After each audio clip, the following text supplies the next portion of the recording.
Hello guys, आप देख रहे हैं मैक 4। मैं हूं तुषार। आज मैं आपको फाउंडर्स एडिशन और जो दूसरे आफ्टर मार्केट एडिशन आते हैं जैसे आसूस के, जोटैक के या कोई भी और कंपनी के जो आफ्टर मार्केट एडिशन आते हैं उनमें क्या डिफरेंस है, फाउंडर्स एडिशन और आफ्टर मार्केट एडिशन में क्या डिफरेंस है, आज मैं आपको वो बताने वाला हूँ। जिनको फाउंडर्स एडिशन के बारे में नहीं पता, मैं इतना बता दूँ कि जो एनवीडिया जो कंपनी है वो असल में चिप्स बनाती है, जो कि जीपीयू होता है। अंदर में एक चिप होता है, उसको बोलते हैं जीपीयू।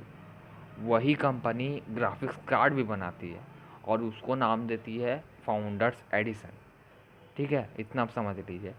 और जो दूसरी कंपनियां हैं वो एनवीडिया से अपने चिप्स खरीदती है, जीपीयू जिसे बोलते हैं, और उसे अपने हिसाब से ओवरक्लॉक करके, मतलब कि अपने हिसाब से जितना उसका बूस्ट क्लॉक है उससे थोड़ा उसको ज़्यादा ओवर क्लॉक करके बेचती है अपने हिसाब से, अपना कस्टम कूलर डिज़ाइन लगा के बेचती है। वो होते हैं दूसरे एडिशन।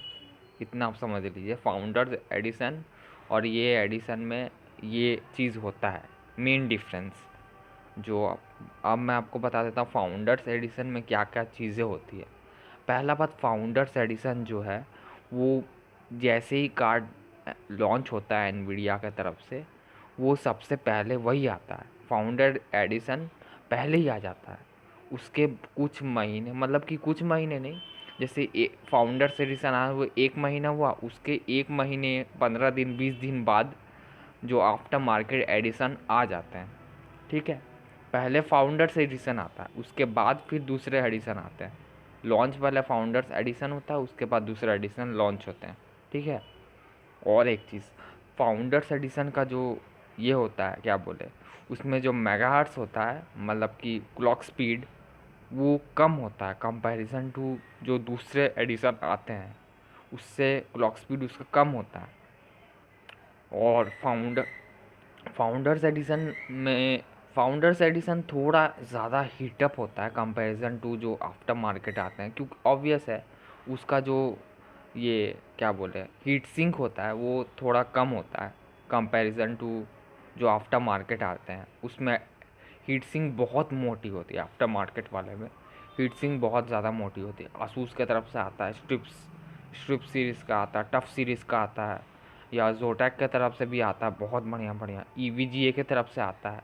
कितने अच्छे अच्छे कार्ड उसके, आप हीट सिंक को देखेंगे ना, इतना बहुत ज़्यादा मोटा होता है हीट सिंक कंपैरिजन टू जो फाउंडर्स एडिशन के कंपैरिजन में उसका हीट सिंक बहुत ज़्यादा मोटा होता है। इसलिए जो आफ्टर मार्केट एडिशन आते हैं वो ज़्यादा क्लॉक स्पीड के साथ आते हैं और ज़्यादा ठंडे चलते हैं कंपैरिजन टू फाउंडर्स एडिशन। और एक चीज़, फाउंडर्स एडिशन का जो पावर रिक्वायरमेंट होता है वो कम होता है, क्योंकि मैं आपको रीज़न बताता हूँ। पहला बात, उसका क्लॉक स्पीड कम होता है। क्लॉक स्पीड कम होने की वजह से वो ज़्यादा पावर रिक्वायरमेंट नहीं करता है। इस वजह से उसका जो क्लॉक स्पीड होता है वो कम, मतलब कि पावर रिक्वायरमेंट कम होता है comparison to after market edition. मैं आपको एग्जांपल दे दूँ।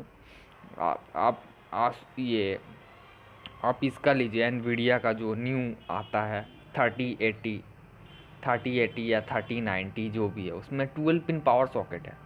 और जो आसूस के तरफ, सॉरी, जो MSI के तरफ से आता है, MSI गेमिंग एक्स 3080 या 3090 जो भी है, उसमें आपको 3 8 पिन पावर कनेक्टर मिल रहा है। 3 8 पिन, आप समझ रहे हैं कितना ज़्यादा पावर रिक्वायरमेंट हो जाता है उसका, बहुत ज़्यादा, मतलब कि आप समझ लीजिए कितना पावर रिक्वायरमेंट उसका ज़्यादा है comparison to normal founders edition, जिसमें एक 12 पिन है, उसमें 3 8 पिन पावर कनेक्टर है। 8 पिन 8 पिन 8 पिन, 3 8 पिन उसमें लगा हुआ है। तब समझ लीजिए कितना उसका पावर कंजप्शन एक बार में बढ़ जाता है।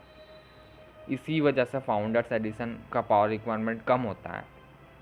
और जो क्लॉक स्पीड डाउन है तो ऑब्वियस है थोड़ा पावर कंजप्शन कम होगा। और एक चीज़, फाउंडर्स एडिशन का जो कार्ड होता है ना, वो दिखने में थोड़े छोटे साइज़ के होते हैं। हालांकि इस बार जो 3090 है वो साइज़ में बहुत बड़ा है, बहुत ज़्यादा बड़ा है। हालांकि जो पहले आते थे वो साइज़ में थोड़े छोटे होते थे, इस बार 3090 थोड़ा ज़्यादा बड़ा है क्योंकि एनवीडिया ने कूलिंग के ऊपर बहुत ज़्यादा फोकस किया है।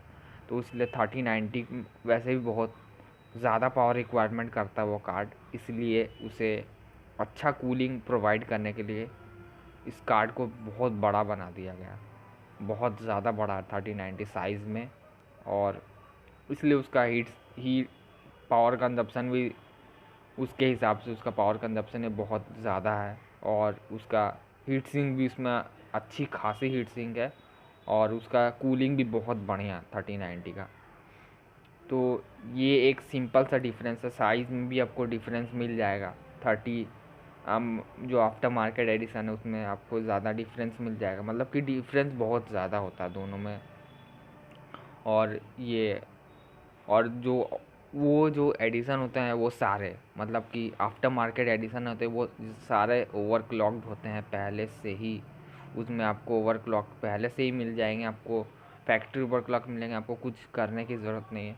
आप एक्स्ट्रा और पुश कर सकते हैं, थोड़ा बहुत ओवरक्लॉक करके आपको मिल जाता है आराम से। उसमें आपको थोड़ा परफॉर्मेंस डिफरेंस मिलेगा, मतलब फाउंडर्स एडिशन थोड़ा आपको कम परफॉर्मेंस मिले, 5% 6% कम परफॉर्मेंस देंगे अगर आप आफ्टर मार्केट एडिशन से कंपेयर करें तो, क्योंकि उनमें परफॉर्मेंस भी आपको ओवरक्लॉक्ड है और कूलिंग भी अच्छी प्रोवाइड हो रही है, और उनके उनके अंदर पावर भी बहुत ज़्यादा उनको प्रोवाइड हो रहा है, तो वो और अच्छे से बूस्ट होते हैं, बहुत बढ़िया तरीके से उन्हें ट्यूनिंग किया जाता है, बहुत बढ़िया तरीके से बूस्ट होते हैं।